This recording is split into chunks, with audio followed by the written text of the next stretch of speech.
Barkadang balita dito sa Frontline Express. Pagbaha at pagguho ng lupa muling nalalanta sa Western Luzon dahil sa habagat. Bangka tumaob sa Mapanwepe Lake sa Zambales. 6 nasawi. Namatay sa leptospirosis sa Maynila. Nadagdagan ng 2 ngayong araw. Social media ban para sa mga kabataang 14 anyos pababa. Inirekomenda ng DILG. Sa Presinto 5, lisensya ng jeepney driver na umiinom umano habang nagmamaneho. Binawi ng LTO. Perwisyo para sa ilang kapatid natin sa Pampanga ang hindi pa rin humuhupang baha. Pero mahirap man ang sitwasyon, tuloy sa pagkayod ang mga residente para may ipangtustos araw-araw. Live mula sa Masantol, may expert report si Daniel Dayaw. Daniel, kamusta ang panahon dyan? Kamusta ang mga residente sa Masantol?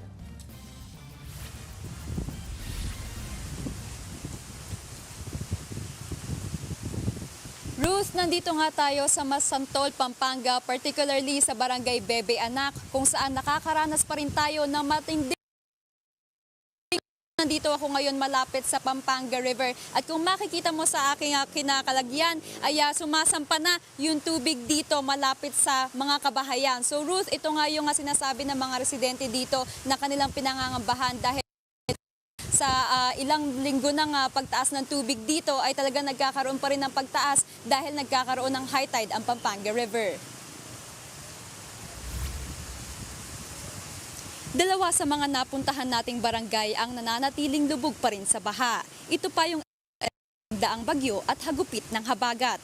Kaya ang mga residente nag-adjust na lang sa sitwasyon. Tuloy sila sa paghahanap buhay para may maipangtustos sa araw-araw. Katulad na lang ni Nanay Jessie na sumasakay ng bangka para makapunta sa trabaho. Pakinggan niyang pahayag. Ayun pa kami doon sa looban pa kami ng palisdaan. Kahit yung bangka, pumapasok sa loob ng bahay. Kasi malaki yung tubig, hindi kami makababa kasi malaki. Ganun din lubog. Wala naman kami paglilikasan.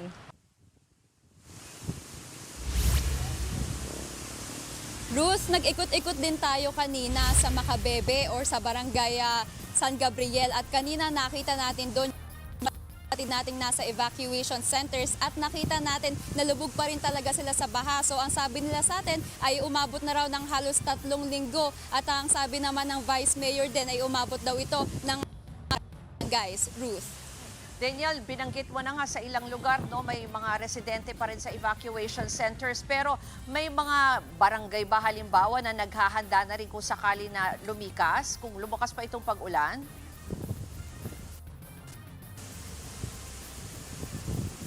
Yes, tama ka dyan, Ruth. Patuloy nga ang paglakas ng ulan, especially nga dito sa Masantol, Pampanga. At kanina, yung mga residente kasi doon ay hati yung kanilang statement. So yung voluntarily at yung iba naman ay nagsistay. So ang kwento kasi nila sa akin ay mas mababutihin daw muna nilang magstay sa kanilang bahay dahil first of all, para ma-secure nga yung kanilang gamit and second of all nga daw, nagiging hassle din. So kanina may na-interview tayo si Nanay Maricel, ang sabi imbak siya ng pagkain para nga daw may stock dahil nga sa bunsod ng habagat. Pakinggan natin ang kanyang pahayag. Maski mataas yung hanggang sa loob ng bahay, hanggang sa hanggang hita. O mahirap yung pumupunta ka sa mas maganda na yung doon ka sa loob ng bahay mo para okay na.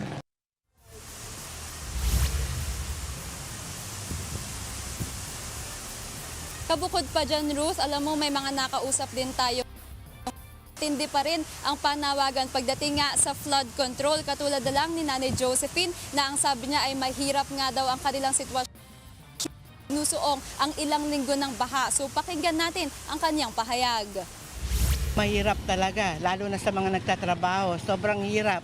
Nakaawa-awa yung mga nagtatrabaho sa ibang lugar. Andin kami ng Pangulo na paano na yung mga dito sa amin. Kailangan na yung flood control ng mga tao dito.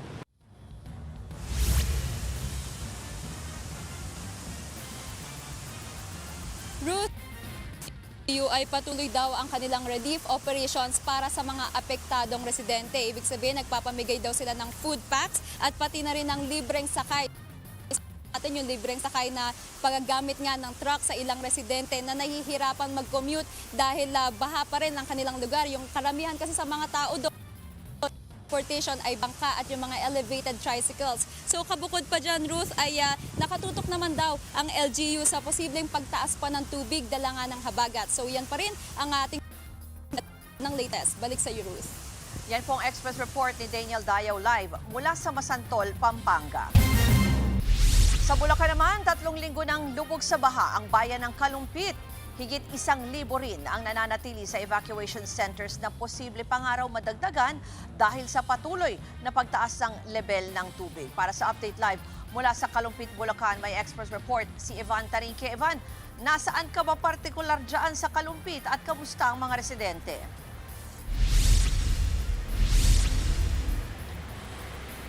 Rose, andito ako ngayon sa San Miguel, dito nga yan sa Kalumpit, Bulacan, kung saan 3 linggo na nga na lubog sa baha ang ilan sa mga kabahayan dito. No? Ang pinangangambahan ngayon ng ilang mga residente, baka posible pang magtagal ang kanilang pananatili sa mga evacuation center dahil nga inaasahan nga ang sunod-sunod na pag-uulan. Pagdating pa lang namin dito sa barangay kanina, kitang-kita na agad bahay malapit sa ilog na lubog pa rin sa tubig. Ang ilan nga sa mga nakita nating bahay, halos umabot na sa mga bubong ang baha dahil sa walang humpay na ulan. Abot tuhod hanggang bewang ang baha dito, Ruth. Kaya hindi kahit gustusin man ng ilang mga bakwit na makabalik sa kanilang tahanan ay hindi nakakayanin dahil sa patuloy na pagtaas ng level ng tubig. Maswerte na lang yung may mga bahay na may sila na nanatili. Ayon sa Kalumpit DRRMO, nasa 1,300 pamilya pa ang mga nasa evacuation center sa buong bayan. Sila yung mga lumikas noon pang nakaraang pagbaha dito sa bayan. Nakausap natin kanina si Nanay Lodi na bagamat maayos naman daw ang sitwasyon sa evacuation center, pinangangambahan pa rin ang kanilang kung kailan sila mananatili roon. Sa araw-araw daw kasi nilang paghihintay ay hindi naman daw humuhupa ang tubig. Pakinggan natin ang kanyang pahayag. Ako malunod na ako, hindi po ako marunong lumangoy eh.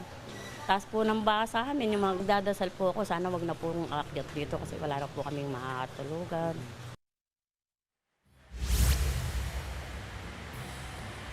Samantala, naka-alerto naman ang Kalumpit Disaster Risk Reduction Management Office sakaling kailangan ng sapilitang paglikas dahil sa pagtaas ng level ng baha. Handa naman ang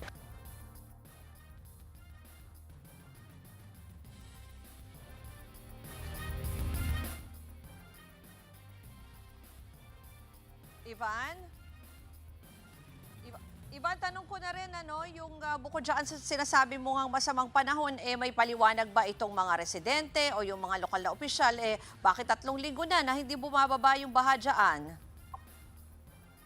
So, 3 sama-sama na pag-epekto, ito na nga daw dyan, yung malalakas na pag-uulan at yung pagiging natural cascade nitong kanilang barangay, sa tumagtag pa raw yung high tide na kaya naman tuloy-tuloy niya yung mataas na tubig na kanilang nararanasan sa mga oras na ito at yung ilan niya umaasa na kung titigil na yung pag-uulan, tuloy-tuloy naman ang pagbupa at kanila nang sila makakabalik sa kanilang mga bahay.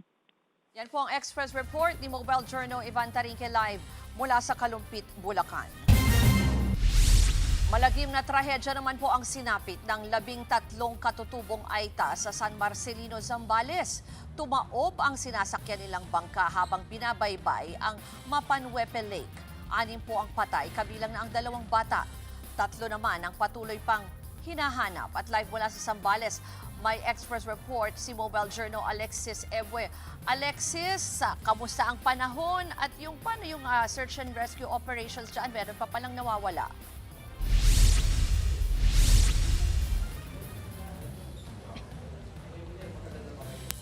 Ruth, andito sa Barangay Buhawen, San Marcelino, Zambales kung saan patuloy ang search, rescue and retrieval operations sa 3 pang nawawala na lumubog na bangka kahapon dito. Kahit nga malakas ang ulan at malakas ang nuong pa rin ng ilang mga otoridad para mahanap ang 3. Kahapon, pasado mangyari ang insidente. Pawang mga taga-sityo lumibaw raw ang mga sakay ng bangka. Dumalo sa 4-piece meeting ang mga matatanda habang nagpapabakuna naman ang mga kasama nilang bata sa barangay Buhawen proper. At para marating roon, kinakailangan lang sumakay at ang maswerteng nakaligtas, kabilang ang operator ng bangka. 6 naman ang nasawi sa trahedya. 2 sa kanila ang pawang 2 taong gulang na bata. Ruth? Alexis, na ipaliwanag ba, lalo na, alam naman natin maulan ng panahon, pero yan ba yung rason? Ano ba ang, kung bakit tumaob daw itong bangka?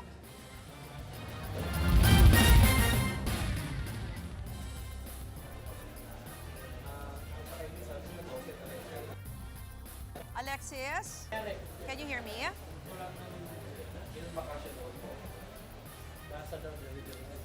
Ruth, maulan-ulan pa rin dito ngayon pero hindi raw daw dahil dyan yung naging sanhi ng paglubog ng pulisya ay overloading daw o sobra sasakay ang bangka.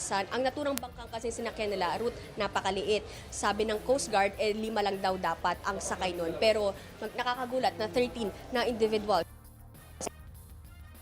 ng pulis. Yan po ang Express Report ni Mobile Journal Alexis Ebwe live mula sa Zambales.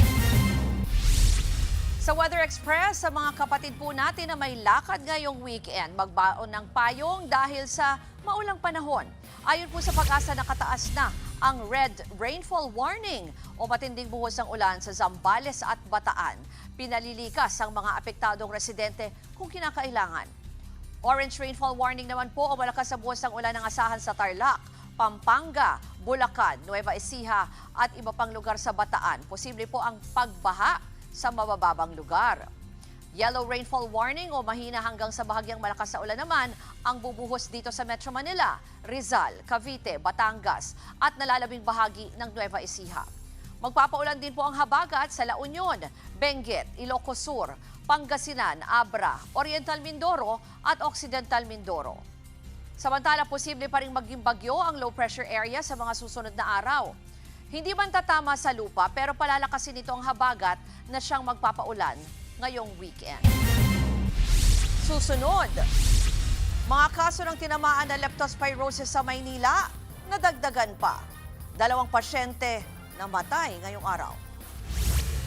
Yan at iba pang balita sa pagbabalik ng Frontline Express.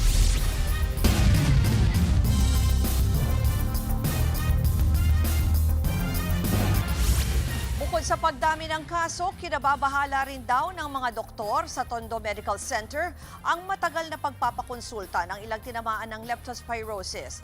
Ang ilan daw kasi malala na ang kondisyon bago pa magpa-check up sa ospital. At live mula sa Quezon City, may Express Report si Mobile Journal Yeda Pascual. Yeda, una muna dun sa pag-iikot mo sa Maynila, gaano na ba karami ang mga kaso ng leptospirosis doon?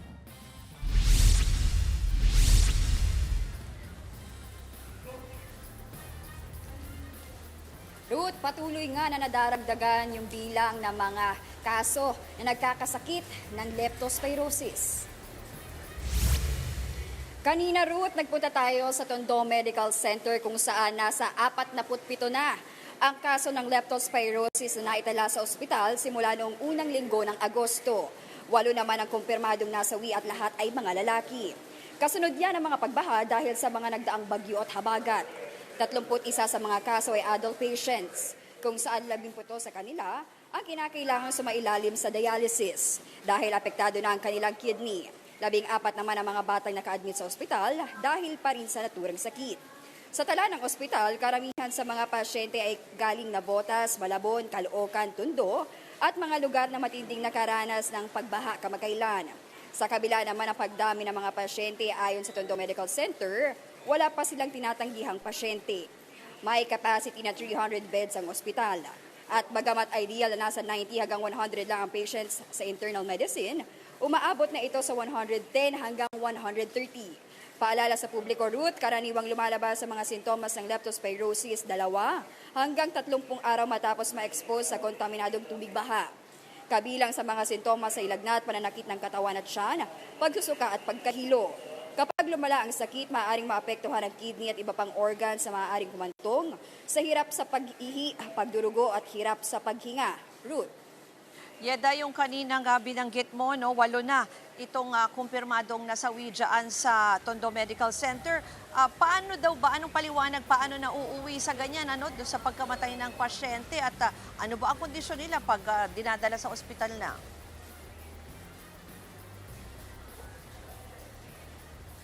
Yes. Ruth, ayun nga, ano yung ikinakabahala ng pamunuan ng Tondo Medical Center dahil kalamitan kasi sa mga pumupunta doong pasyente sa emergency room ay talagang malala na yung kondisyon. So yung iba sa kanila talagang naninilaw na yung kanilang mga balat, sumusuka na ng dugo at dumi at gayon din ay mataas na yung lagnat at wala na yung kanilang ihi. Kaya kung ikukumpara nga daw noong nakaraang taon, mas naaagapan yung mga pasyente unlike ngayon na talagang malala na yung cases. Pero dahil nga sa mga nakausap nilang pasyente doon, kadalasan ang dahilan ng delay ay yung huling yung pagpapatingin dahil sa mga sitwasyon nga ng mga pasyente. So kadalasan dahil kailangan pang pumasok sa trabaho at yung iba ay dahil lubog pa rin sila sa tubig baha. Yeda, alamin ko na lang ano ba yung tala sa kabuuan ng DOH dito sa mga kaso ng leptospirosis at paano daw yan tutugunan ng ahensya?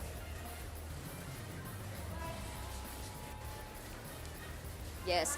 Ruth, ayon sa datos na binigay sa atin ng Department of Health kanina mula January 4 to August 26, 2026, ay may naitala ng 5,486 cases ng leptospirosis nationwide. Mas mababa daw yan ng 23% kung ikukumpara sa kaparehong panahon last year na may 7,163 cases. At pagdating sa deaths ay may naitala ng 344 deaths na mas mababa daw yan ng 6.27% kumpara sa 10.67% last year. At ayon nga sa pamunuan ng Department of Health ay mananatili silang sapat yung pasilidad at yung 33 na DOH hospitals. Ruth. Yan po ang Express Report ni Yeda Pascual. Sa Benguet naman, nagka-landslide po sa bayan ng Kapangan dahil sa walang tigil na pag-ulan. Halos ma-isolate tuloy ang ilang residente sa mga barangay dahil sa natabunang kalsada. Para sa detalye live mula sa Tublay, Benguet, may Express Report si Mon Gualvez. Mon, ano nang update dito sa landslide? Kamusta ba ang mga residente? Yes, Ruth, nandito kami ngayon sa bayan ng Tublay. Actually, boundary na ito ng papunta sa Baguio Bontoc Road para sa mga tutungo ng Atok. At dito naman sa aking kanan, papunta naman sa bayan ng Kapangan kung saan talagang apektado ng malawakang landslide roads ng lugar. Itong pag-ulan na nararanasan dito sa area, mga kapatid, sa Ruth, no, talagang walang tigil. At minsan mahina. Ngayon, medyo katamtaman lamang yung lakas ng ulan, pero kadalasan lumalakas or intense rains talaga bumubuhos dito sa lugar. Ito yung kinatatakutan ngayon ng mga residente ng mga taga-Kapangan dahil baka mas lumala pa raw yung naranasan nilang malawakang pagguho ng lupa sa lugar. Gumuho kasi ang malaking bahagi ng bundok, Kuba at Buklawon sa bayan ng Kapangan. Ang sangkaterbang lupa at mga bato kasama ring dumausdos. Ang backhoe nga na ito na nasa ibabaw daw ng bundok kasama ring napunta sa ibaba. Nasakop na rin ng landslide ang bahagi ng Amburayan River. Tuloy ang naradaluyan ng tubig na nagre-resulta ng mas malawak na ragasan ito o mas malakas na ragasan ito. Pero ang mas masaklap, nadamay sa landslide ang provincial road sa lugar. Gumit 200 metro ng kalsada. Kaya ang resulta, halos ma-isolate ang mga residente ng 3 barangay sa looban. Meron naman daw kasi pwedeng ibang daanan pero aabutin naman ng hindi rin ganun kaligtas. Resulta ng ilang linggo ng pag-ulan sa probinsya ang nangyaring landslide. Kaya pangamba ng lokal na pamahalaan, baka mas lumala pa ang naitalang pagguho dahil sa patuloy na ulang dala ng habagat at weekend. Humihingi na sila ng tulong sa national government na makumpuni ang kalsada at iba pang ayuda. Ang problema, hindi rin kaagad maayos dahil naman sa nararanasan ngang sama ng panahon. Ruth, awa ng Diyos, wala namang naitalang nasakit dito sa nangyaring matinding landslide. Pero ang epekto naman ito ang talagang nagpapahirap ngayon sa mga residente. Actually, 3 bayan dito sa nangyaring landslide na yan. Dahil yung provincial road talagang konektado siya sa 3 barangay ng 3 bayan din. No? at saka sa Kibungan. So talagang itong 3 barangays in 3 different towns talagang nagmamakaawa at humingi talaga ng tulong. Kagad itong provincial road na nasira dahil hirap na hirap silang makaalis sa kanilang mga barangay papunta poblasyon o pinaka kapitolyo ng probinsya ng Benguet. Ang problema nga dahil ibabagsak ngayong weekend, mukhang matatagalan bago talaga masimulan ang pagsasaayos ng nasirang provincial road. Ruth? Itong mga pag-ulan, ilang linggo na to at yung lagi mo din nire-report sa bahagi na yan ng Luzon, nagkakaroon ng mga landslide. Saturated na nga din kasi yung lupa, o di ba yung malambot na dahil sa tubig. Wala pa bang direktiba ang lokal na pamahalan na lumikas doon sa mga talaga namang landslide prone areas?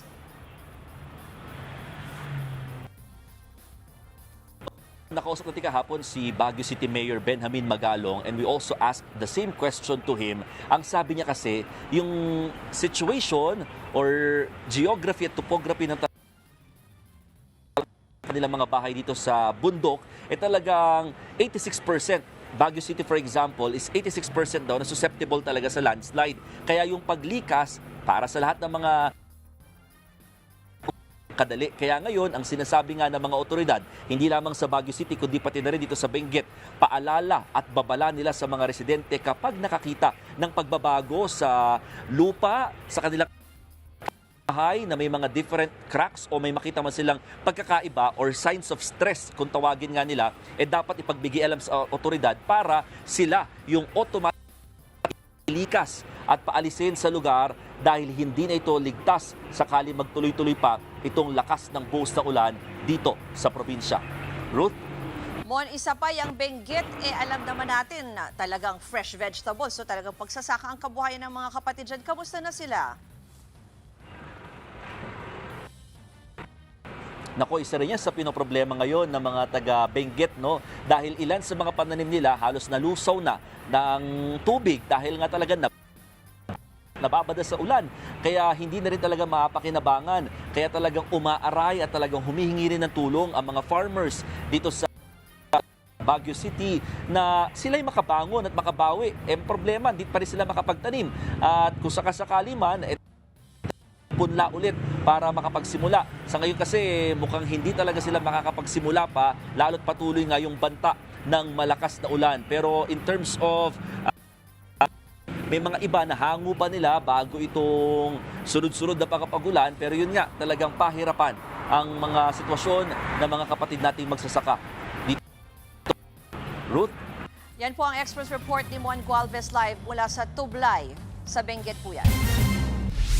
Marami pang aabangang balita sa pagbabalik ng Frontline Express.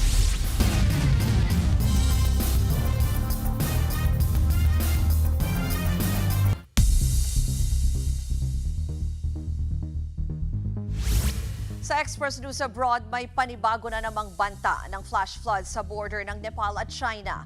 Ayon sa Chinese authorities, isang lawa ang namuo matapos ang malasunaming pagbaha noong Miyerkules. Nagsimula na raw itong umapaw at posibleng magdulot ng pag-collapse ng bundok o pagguho ng mga yelo at bato.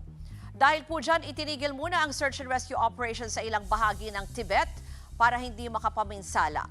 Ayon sa Nepali Police, umakyat na sa 400 at 69 ang bilang ng patay sa matinding flash floods. Nasa 1,000 pa ang pinaghahanap. Nag-ugat po ang sakuna sa bumagsak na tipak ng bato mula sa kabundukan ng Himalayas na nagdulot ng pagguho ng yelo at bato. Una nang sinabi ng Nepali Tourism Board na may isang Pilipinong nawawala mula sa trahedya, pero wala pa yang kumpirmasyon mula sa ating Foreign Affairs Department.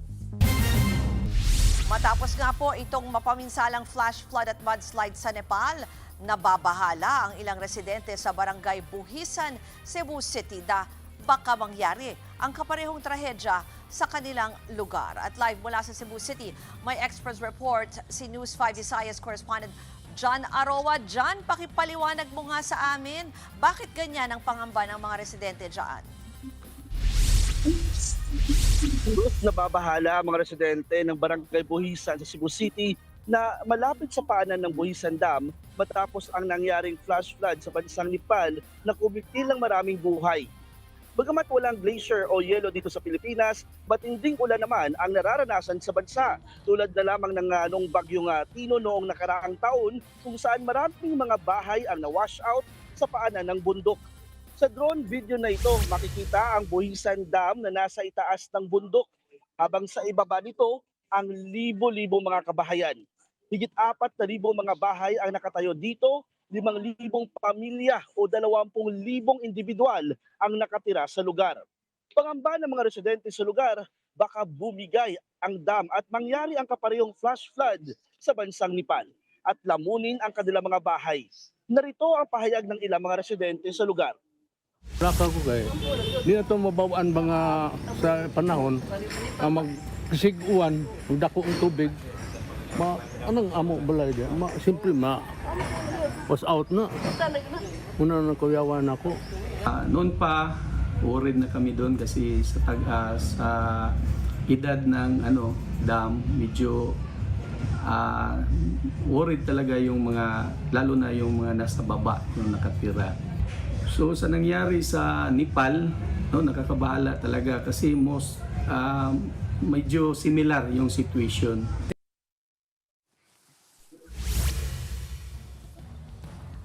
John, so tanong ko na rin kasi, na-interview mo yung ilang mga taga-barangay. Yung lokal na pamahalaan, ano ba ang plano nila kung ganyan na nga yung pangamba ng mga residente?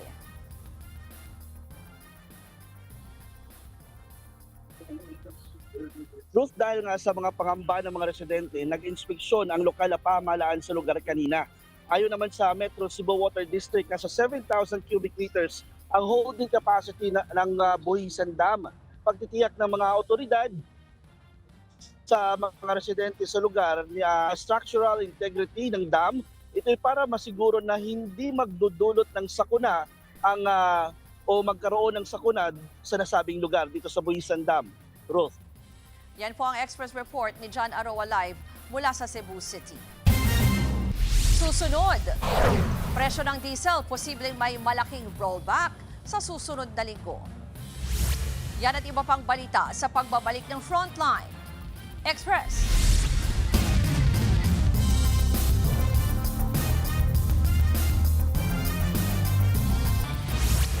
Pinangangambahan naman na tumaas pa ang baha sa ilang lugar sa Pangasinan. Bukod kasi sa ulan na dala ng habagat, hindi pa rin natatapos ang ilang dike sa probinsya. At live mula sa Pangasinan, may Express Report si Ian Suyo. Ian, kakamusahin ko yung sitwasyon ng yung panahon dyan at pati na ano daw ang dahilan nitong pagkakaantala ng mga dike.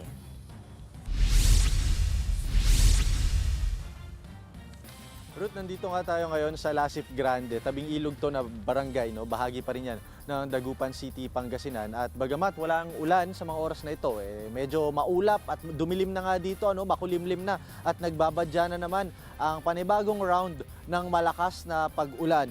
Kabilang nga sa mga pinaka-problemado dito ngayon ay yung mga residente dahil sa yung ilog, Ruth, ay tumatagos na, nag-i-spill over na yung tubig patungo sa mga residential areas. Ang river dike kasi ilang taon nang naiwang nakatiwangwang at hindi pa tapos kaya't umaapaw ang tubig sa kanilang mga kabahayan.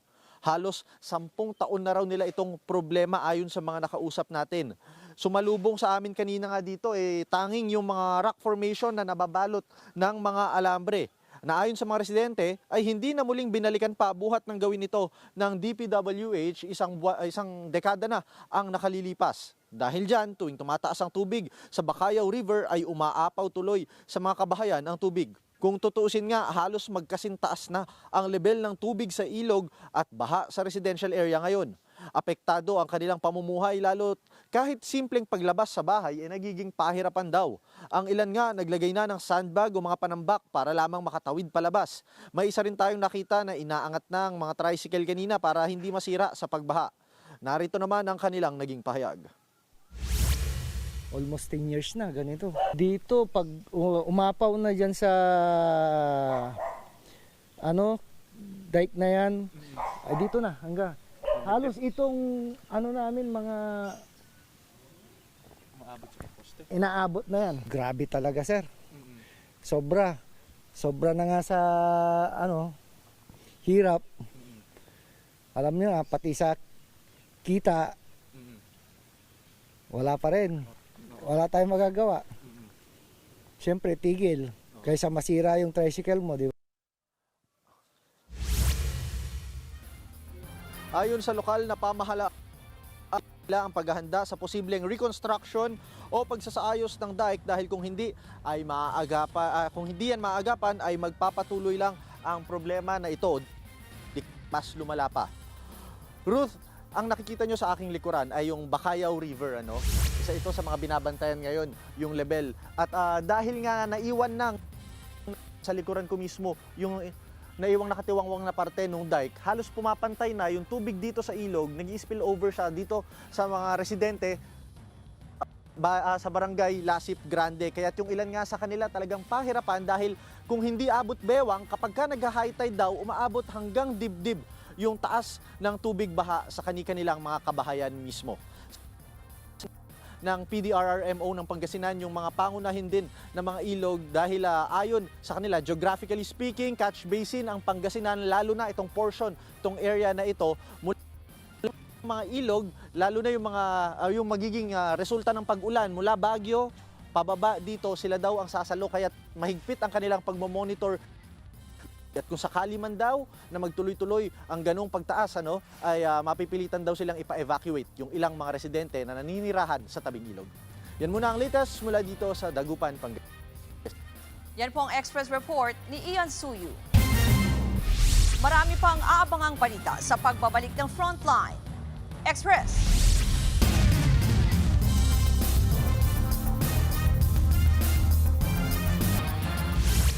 Idinulog na ng Interior Department sa Kongreso ang pagbabawal sa paggamit ng internet ng mga kabataan. Ayon kay DILG Secretary John Vic Remulla, dapat itong i-ban sa mga edad 14 pababa. Tinalakay ito sa budget hearing ng DILG sa Kamara kahapon. Sabi ni Remulla, pinauubaya na nila sa Kongreso ang desisyon. Kabilang ang kalihim sa mga nagsusulong ng internet restrictions dahil sa masama umunong epekto nito sa mga kabataan. Nais din ni Remulla na i-ban ang mararahas na online games. Dito raw kasi hinihikayat ng mga tinatawag na groomers ang kabataan para gumawa ng karahasan. Muling binanata ng Ombudsman si Senadora Loren Legarda dahil sa napahaba nitong medical leave. Ayon kay Assistant Ombudsman Mico Clavano, suspicious ang paulit-ulit na paghingi ng extension ng senadora. Mula August 24 hanggang 26, in-extend na naman po yung kanyang leave hanggang September 1 to 2. Ito na ang ika-4 na leave extension ni Legarda. Sabi ni Clavano, questionable ang timing lalo't iniimbestigahan si Legarda at ang kanyang anak na si Congressman Leandro Leviste sa reklamong plunder at graft kaugnay ng bilyon-bilyon pisong solar projects. Una na pong sinabi ni Senate President Win Gatchalian na may seryosong sakit si Legarda. Good news naman po sa mga kapatid nating motorista. Maganda ang magiging pasok ng inyong Setyembre dahil may namumurong bawas presyo sa petrolyo. Ayon sa kumpanyang Jetty Petroleum, 3 pesos and 50 centavos hanggang 4 pesos ang posibleng tapyas sa kada litro ng diesel. 25 centavos to 75 centavos naman po sa gasolina. Sabi ng Jetty, dahil yan sa sapat na supply ng langis sa pandaigdigang merkado. Hinihintay pa ang anunsyo ng Energy Department para sa opisyal na rollback. Kami po ang inyong kapatid sa balitaan at public service. Walang iwanan sa Frontline Express. Ako po si Ruth Cabal. Magandang hapon at happy weekend. Ingat po tayong lahat.